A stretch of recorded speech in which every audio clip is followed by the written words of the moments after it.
What are the best and worst matchups for your wide receivers, tight ends, and streaming defenses for Week 16 in fantasy football? It's time for the starts and advice for those positions, including the recommended rankings. Here, as we begin another matchup Thursday on Locked On Fantasy Football. Are Locked On Fantasy, your daily NFL fantasy podcast. Part of the Locked On Podcast Network. Your team every day.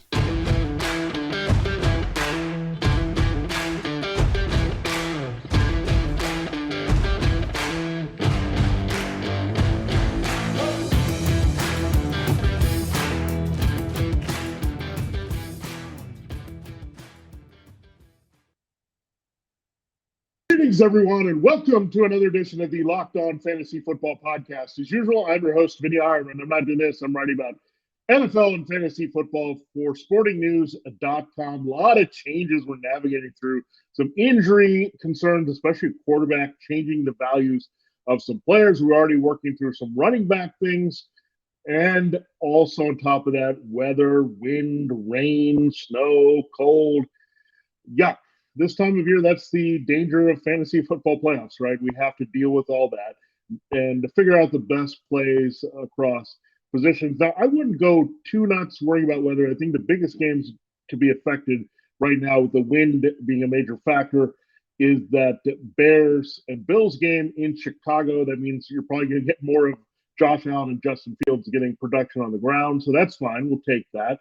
You also have the Saints-Browns game in Cleveland, where it could be a little bit ugly. It's already a low-scoring type game. I think it's going to be a running game attack and really helping the backs whoever can go there. And we will break down all that for you, who's in and out here for the weekend games, which are Saturday and Sunday and Monday this week. So keep that in mind. We got to get our lineups ready to go, and don't get caught by surprise, because NFL Sunday is NFL Saturday this week on Christmas Eve. So we want to get you going for that. So we have Thursday night game here tonight, Jets Jaguars. We also have Saturday all day long, the regular slate, a triple header on Sunday for Christmas Day. And then, of course, still Monday Night Football with the Colts Chargers. So a lot to get through here. Try to figure out who to start sit. We're going to look at wide receivers, tight ends, and streaming defenses.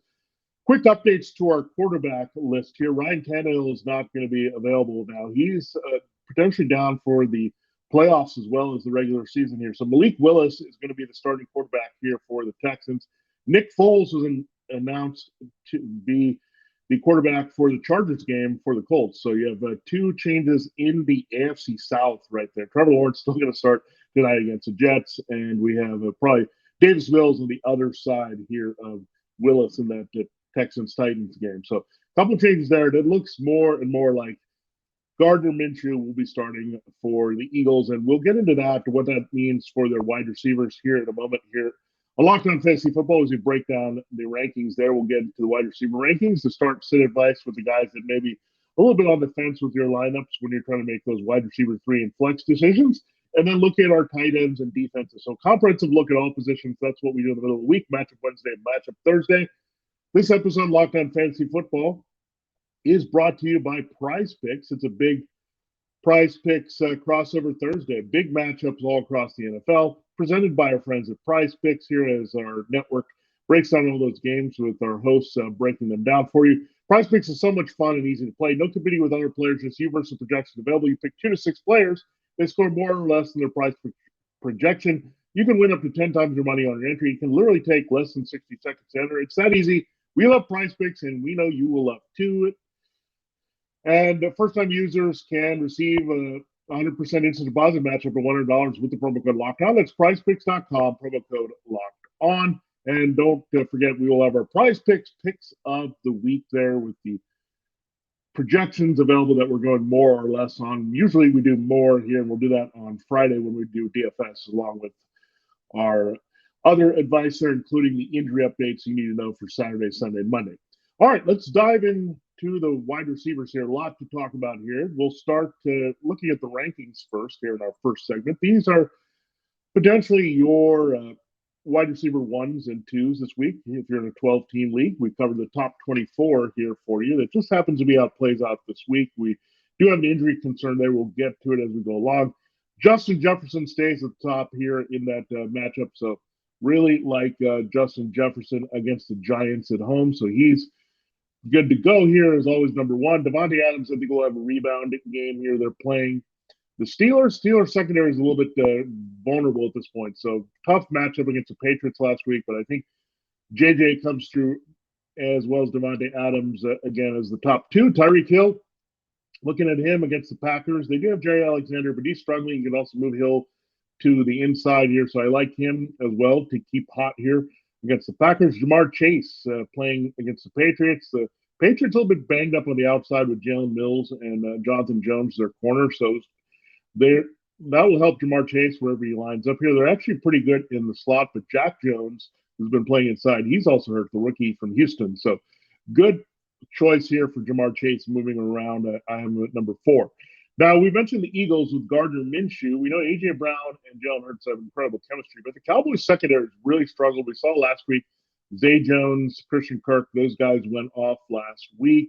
There with Trevor Lawrence at quarterback, the guy who replaced Gardner Minshew with the Jaguars. So when you look at this situation, I don't fade the Eagles at all. I'm going to play them as normal, and maybe you get a little bit more run with the passing game as well as Minshew, because he's not going to give you that rushing element that Hurts does, but you can definitely get the job done with Brown and DeVonta Smith. I don't have him that much lower, actually. I have both Eagles receivers in the top 10 here. A.J. Brown at number 5, DeVonta Smith at 10. I just think this Cowboys secondary, Trayvon Diggs is a bit of a gambler on the outside. They're really weak at the second quarter without Anthony Brown here, so really like Brown Smith. And look, the Cowboys could also have a lead in this one, potentially, and the Eagles would have a negative game script we're going to throw. But I think the way to beat the Cowboys, definitely throw the ball as much as you can, especially with Minshew in there. And he looked good so far in practice, 2 straight days with Hurts missing it. So I do really like that combo to stay hot. So don't fade him. Don't get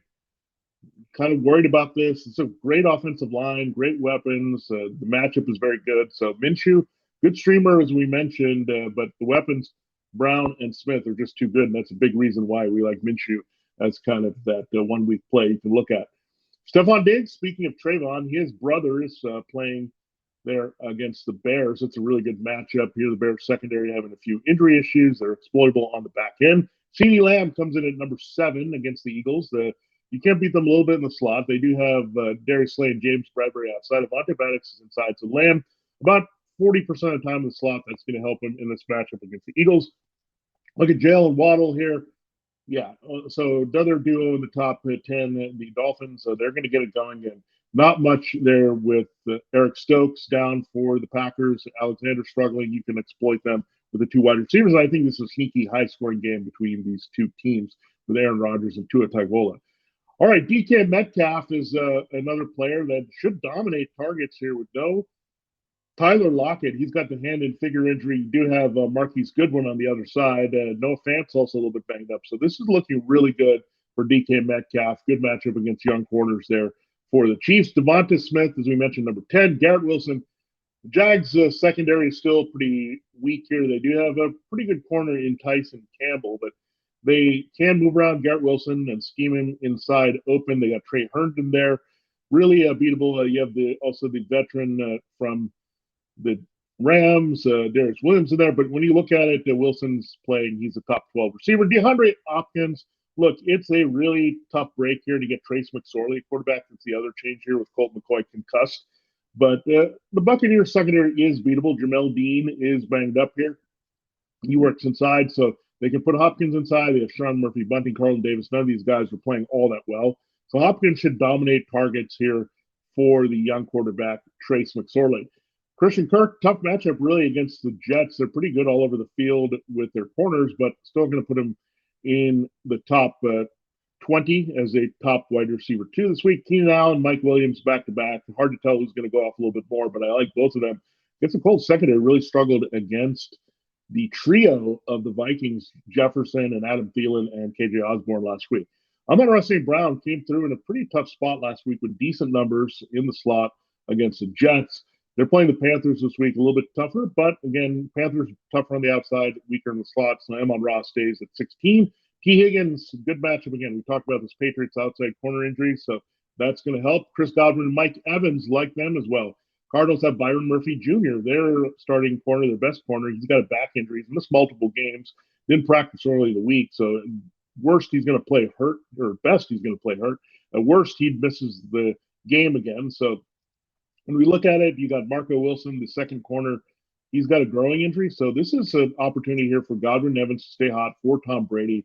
And this pass defense falling apart also without Zach Allen, a young player up front who can disrupt things. Jerry Jeudy is going to dominate targets again versus the Rams. They can move him around away from Jalen Ramsey. It looks like Cortland Sutton could return in that game. That could mean Ramsey's on him. That would help Jeudy as well. Chris Olave, a little bit of concern here with the hamstring injury. Definitely has a shot to miss this Browns game. 2 missed practices.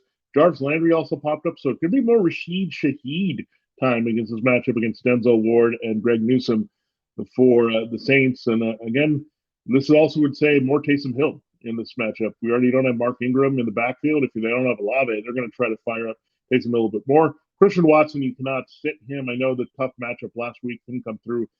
Saw a lot of Ramsey. You probably will see some Xavier Howard this week, but he's going to get back on touchdown tracking it. I think Dolphins is going to be a nice shootout in South Beach in a place where we don't have to worry about weather this week. Terry McLaurin, Pro Bowler, 49ers. The secondary is a little bit beatable there. Javarius Ward battling a concussion. So that's going to help. So some garbage time, that's where we're going to count on for McLaurin because it's not going to happen in regulation time. And Gabe Davis, been hard to play him, but the Bears do give up big plays downfield. This could be a Davis blow-up week. Don't be surprised about that on the outside here, making big plays. So there you have it. There's your top 24, and we'll watch Chris Olave if he's playable this week. We'll find out more with the reports. The good thing about this week, we'll find out, except for those 3 games on Sunday and the one on Monday, Chargers Colts, we'll have all the designations in here because teams are practicing a little bit ahead here because they have Saturday games. So we'll find out all of those here later on Thursday. So we won't have any question marks there with the players that haven't practiced all week. We'll know if they're questionable or out or somewhere in a better state than that here for the week. So we'll get into our start and sits in our next segment here on Locked On Fantasy Football. Then we'll close the show looking at all the tight end and defense recommendations for you. This episode of Locked On Fantasy Football is brought to you by Audible. Audible is releasing a slate of new football podcasts that we're sure you're going to love. That's why you'll be able to find an episode from the league available as a bonus episode on the Locked On NFL show. It's narrated by Super Bowl champion, legendary smack talker Richard Sherman, and the sports broadcaster that works with him there on the Amazon Prime games, and the rising star in the industry, Taylor Rooks. You won't want to miss these untold stories spanning and explaining from the 1940s through the present. The bonus episode that you'll find on Locked On NFL is called The Way of the Cowboy. It is an incredible story of how the 1977 Dallas Cowboys run Bruce Lee's protege to teach their defense martial arts, ushering in a new approach to the way the league trained. Each story that you get from the league offers equal parts history, entertainment, and social commentary. You can't beat the co-hosting duo of Sherman and Rooks. Head over to Locked On NFL for a bonus episode of League, or catch a full series wherever you get your podcasts. Available now. Audible, get in the game. All right, thanks for making Locked On Fantasy Football your first listen every day. Make sure you check out Locked On Sports Today, the biggest stories around the sports world in 20 minutes or less, plus instant reactions, game recaps, and Locked On Steak a Day. Locked On Sports Today, available on YouTube and wherever you get your podcasts. All right, let's dive into the wide receiver starts and sits. Don Peoples-Jones, I've found ways to maybe not want to play him with Deshaun Watson with the matchups, but forget about it. Amari Cooper's the guy to fade right now. Peoples-Jones really feeling it. We thought Deshaun Watson would be a help to him because he stretched the field, but he's become a complete receiver this year, kind of maybe taking the reins as the number 1 here. So somebody to watch going forward. Peoples-Jones is going to be a very appealing wide receiver 2 with a bullet next year with a full season of Watson. So you got to play him the Saints secondary. Marshall Lattimore has been dragged along with that abdomen injury without going on IR, so potentially missing another game here. So that would help Peoples-Jones.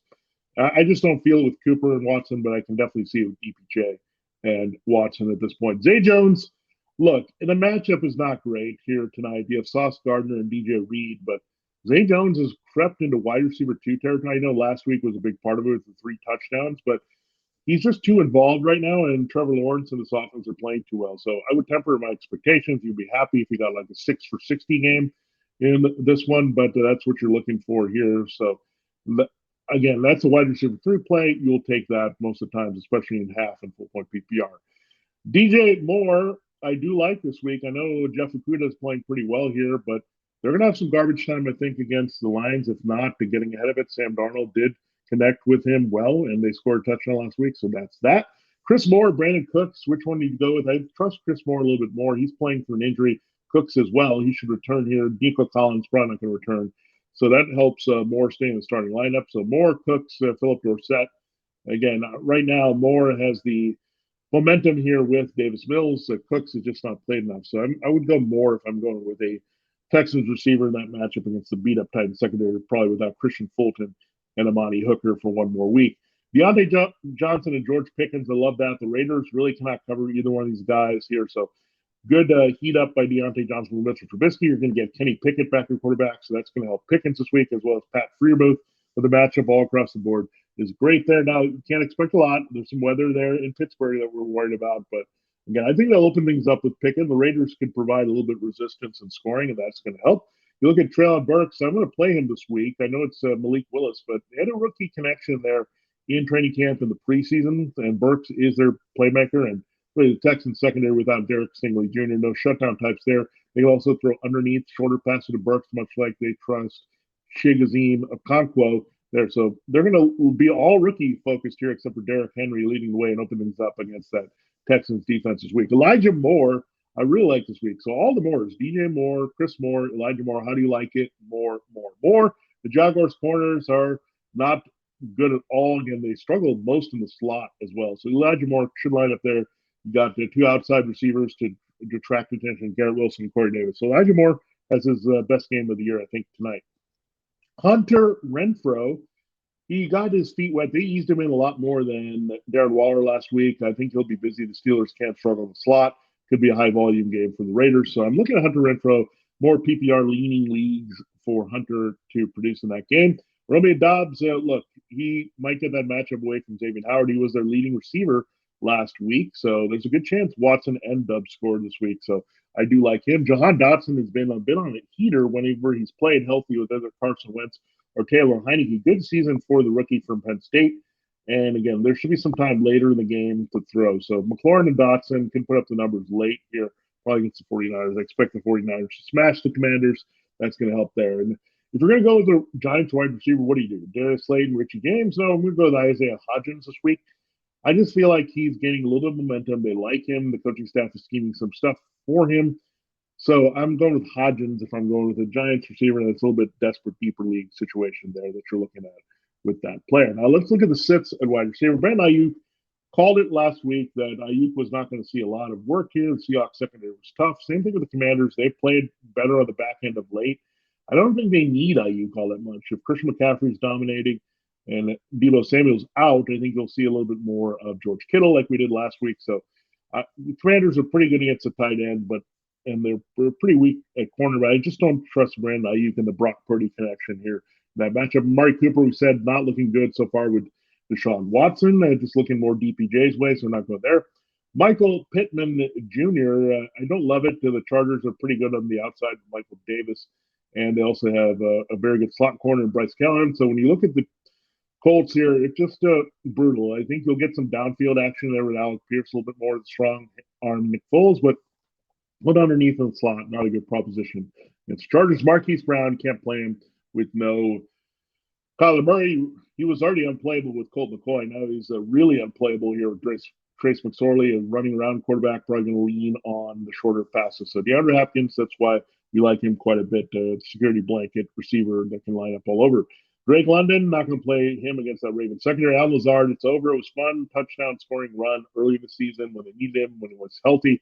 But Watson and Doubs have really kind of displaced him, and they still have Randall Cobb to work in slot. Adam Thielen, cooling off here. He's had 2 straight games of touchdowns. I don't think it happens this week against the Giants secondary. Is decent.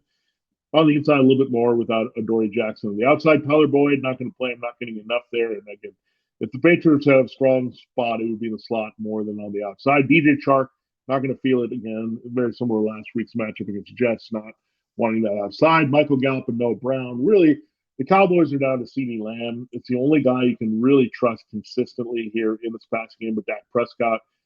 I don't know what all this talk is. They want Odell Beckham Jr. in the mix, and they got T.Y. Hilton.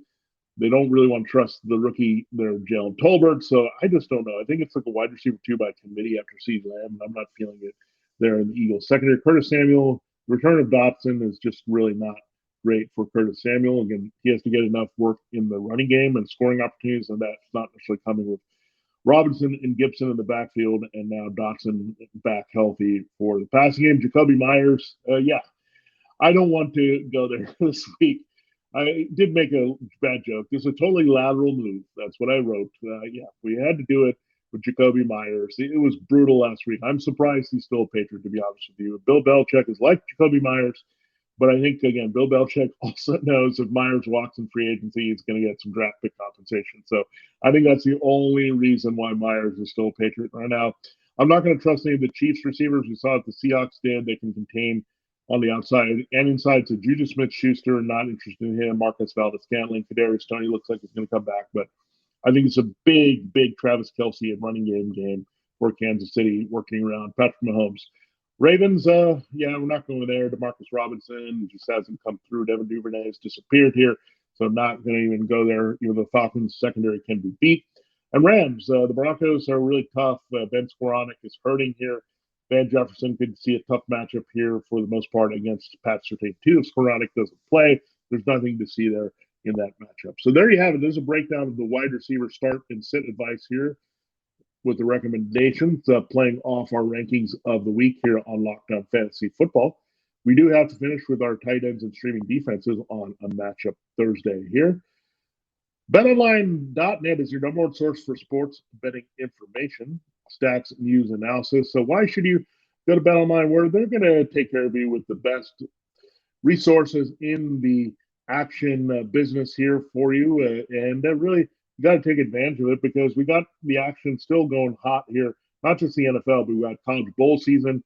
We've got the basketball season heating up with college and the NBA. World Cup just ended, but we do have the NHL, so you can get into hockey there. Get the latest odds and trends for every professional amateur league out there, from pro football and college football bowl season here throughout the college football playoffs into the end of December and January. You got basketball working toward the playoffs, so a lot of good stuff there, all at BetOnline.net. If you love sports podcasts, you can even find those at BetOnline as well. We're always the latest and fastest and easiest way to get your betting information. Head to the website today or use a mobile device to learn more. BetOnline, where the game starts. All right, I have an important announcement that you must hear from the National Highway Traffic Safety Administration. Did you know that driving high is considered driving under the influence? That's right. Driving under the influence of marijuana is against the law in every state, even in states where marijuana is legal. That means driving high could get you a DUI. If you think law enforcement officers can't tell when you're driving high, you're wrong. Your friends can tell. Your coworkers can tell. Even your parents can tell. Everyone can tell. So what makes you think that law enforcement officers don't know when you're driving high? Driving under the influence of marijuana can slow your response time and change how you perceive time and speed. So even if you think you're fine to drive when you're high, you're not. Because the bottom line is, if you feel different, you drive different. And driving high is driving under the influence. So remember, drive high, get a DUI, paid for by the NHTSA. All right, it is time to close the show here on Locked On Fantasy Football, looking at our tight end and defense recommendations of the week. Let's get into the tight end rankings here. First, Travis Kelce, the ultimate matchup other than playing the Cardinals for Travis Kelce against the Seahawks. George Kittle destroyed this matchup in Week 15, so we're excited to get Travis Kelce. I do have him going in one playoff team. I made it a point to get him because he's been on some winning teams before. He's been great this season, and I love that matchup against the Seahawks this week. Mark Andrews, is this the week? If the Falcons at home, Tyler Huntley looks like he's going to play. Is this the time after Juwan and Johnson scored twice against the Falcons last week? Does Andrews get back in the end zone? Does he give us a nice fantasy football day? I say yes. So he's number 2. Good timing for the fantasy football semifinals or first round of playoffs, depending on the size of the league. George Kittle, tough matchup against Commanders, but again, I thought he was going to be the biggest beneficiary of no Deebo Samuel playing off Christian McCaffrey. So he's number 3. TJ Hawkinson, solid. We could hope for some spectacular here, but limited overall with that production. But overall, I look at Hawkinson, he's better than a lot on the tight end landscape. So he's number 4 against the Giants. Taysom Hill, we mentioned, no Mark Ingram. potentially no Chris Olave. They need a playmaker, and he would be the guy against the Browns. Bad weather. It's his type of game to go without long sleeves and flex a little bit. So this is a Taysom Hill game that we potentially see in Cleveland this week. You look at Darren Waller as well. He's got to be started. I mean, he just came back, did his thing, scored a touchdown. Darren Waller's an every week player. Speaking of Darren Waller in Pittsburgh, I also like Pat Freiermuth in that same matchup. I know he didn't do anything last week with a foot injury, but he's got a little bit more practice in this week, so he's healthier. The Raiders can be vulnerable against a tight end. We saw some numbers go up for Jonnu Smith and Hunter Henry. Freiermuth dominates that spot. So however you look at the game, if they're ahead or behind, Freiermuth will deliver for the Steelers. Evan Ingram, you just have to roll with him at this point. The tight end landscape is so bad. He's at least getting the targets and has had one big game and a decent game back-to-back here. Hayden Hurst looks like he'll return. I do like him a little bit more than Tyler Boyd this week. I didn't love Boyd there with that slot matchup again. I do like Hayden Hurst against tight ends. The Patriots can give up the number. We saw that with the Raiders last week. Waller had a good game as well as Foster Moreau. All right, Noah Fant, we'll have to see if he plays here. If not, you pivot to Will Dissly in this matchup against the Chiefs. But they can be given here. So Fant has been coming through. He does seem to save his best production for December and January. It didn't matter if he was a Bronco or Seahawk. So let's hope he can go here against the Chiefs. We know with the Seahawks, they try to push things to the last minute and are very optimistic even when things may not look great. So let's watch out for Noah Fant playing or not playing here. And we'll have that understanding here later in the day. Dawson Knox, he's on a heater here, 2 straight games with a touchdown. The Bears can be vulnerable with that coverage. So do you like Dawson Knox? Stick with him. We talked about Traylon Burks being a security blanket for Malik Willis. Well, so is Chig Okonkwo. He'll get playing here in the matchup against the Texans in the cover 2 zone is great. You look at Jawan Johnson here. He's a touchdown machine, and you can't sit that type of player, especially in a bad year for fantasy tight ends. Cade Otton has a chance here for desperate. The Cardinals are that other team that are giving up a lot to the tight end, and Cade Otton could easily score a touchdown. That's one. And Trey McBride, same game here to look at. 2 rookies in that game, Otton and McBride. Otton out of Washington, Trey McBride out of Colorado State. They're getting a little bit more run for him. It's also a young quarterback, Trace McSorley, security blanket there. We saw McSorley target McBride quite a bit when McCoy had to leave the game concussed there. So 2 sleepers there that you can look at, Otton and McBride this week. Now, weaker starts, Dalton Schultz this week, man. I don't know what happened. We were looking good. We felt it with Jake Ferguson out with a concussion. But what happens? Peyton Hendershot scores a touchdown. There's always another tight end to worry about. They're not feeding him as much. He was a Noah Brown type game. We've seen Michael Gallup being a little involved a little bit more. I just don't like it. The Eagles are pretty stingy against a tight end. I'm just not going to trust Dalton Schultz in the playoffs, even though I'd like to. David Njoku, didn't like last week. I don't like the Saints matchup. They've been the hardest matchup against tight ends for a couple of years running now. It doesn't matter who they have at safety. But Marcus May is banged up, something to keep in mind. But can't feel with Njoku. I think it's a Donovan Peoples-Jones game for the Browns. Looking at the Chargers and Gerald Everett, really hard to trust him with Keenan Allen and Mike Williams back with Joshua Palmer thrown to their backs. He's just lower on the pecking order there for the reception, so can't go with it against the Colts this week. And we saw Hawkinson was the guy contained, and the receivers went off against the Colts last week. Greg Dulcich, do you really want to trust him against the Rams? I know you want to badly, but he really let us down last week if you try to play the rookies. So be wary of the rookies. Again, Otton McBride are the better rookies to target this week versus Dulcich. Hunter Henry, I don't know what's going on with Jonnu Smith. The Bengals are pretty decent against the tight end. Cole Kmet's gotten a little bit extra run with Chase Claypool out last week, and now you might have Equanimeous Brown out as well for his Bills matchup. So I do think that should lead to better production from Kmet, but that also means he'll be the target of the defense, and Matt Milano is very good coverage. So I'm not going to go with Cole Kmet. Tyler Higbee did score on Monday night against the Packers, but touchdown dependent, not getting enough run here. Pretty much just a touchdown or nothing player. So not going to play him against the Broncos this week at home. Tyler Conklin, we saw C.J. Uzomah resurface and had 2 touchdowns there for Zach Wilson. That's not great for Conklin. I think Conklin operates better with either Joe Flacco or Mike White there. So not feeling it with him at tight end. Now let's quickly get into the defenses that we're looking at. The defense you should roll out without any question. The 49ers at home against Taylor Heineke and the Commanders. The Broncos on the road against Baker Mayfield. Yep, those are two. The Rams have been just giving up easy points here. Commanders just in a very tough spot. I do like the Ravens at home against rookie quarterback Desmond Ridder. Put up some numbers there. Titans, I still like against the Texans. They're going to lean more on their defense this week here with Malik Willis starting. Buccaneers, they get Trace McSorley, so that helps him. There are Eagles. I'm definitely going to play against the Cowboys. Dak Prescott has been on an interception run here and has given up some sacks there. So somebody watching the Bills against Justin Fields. Fields puts in the air, negative game script. Could be some mistakes when he's throwing with sacks and takeaways. All right, other defense I like. Chargers at home against Nick Foles. And definitely look at that. He's a guy that be a little bit more aggressive, so potential for a pick six there.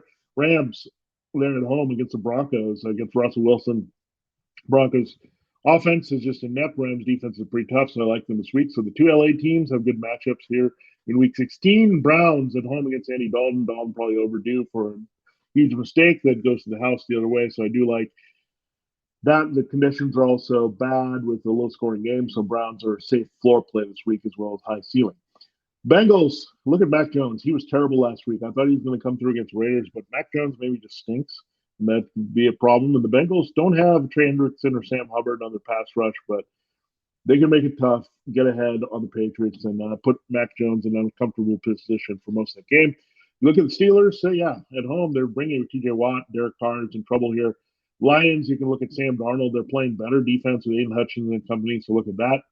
So then you look at the Jaguars against Zach Wilson. So really, you target the quarterbacks, the weaker offenses as usual here late in the season with your streaming defenses. And the regular defenses there that you would trust if you play them every week. They're in better matchups this week.